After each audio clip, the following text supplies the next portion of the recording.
global language. Why do we need Hindi?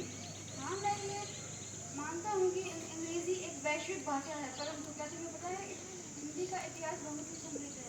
Hindi एक बहुत ही सुंदर भाषा है। हिंदी हमारे इतिहास का एक अभिन्न अंग है। तुमने सही कहा, हिंदी का इतिहास बहुत समृद्ध है। कालिदास, सूरदास, तुलसीदास की रचनाएं आज भी हमें प्रेरित करती हैं। हाँ, चलो दोस्तों, अब हम एक प्रतिज्ञा लेते हैं।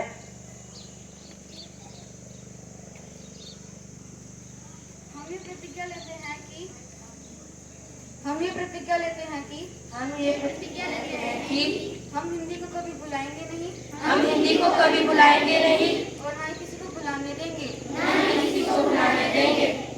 भारत माता की हिंदी भाषा की जय।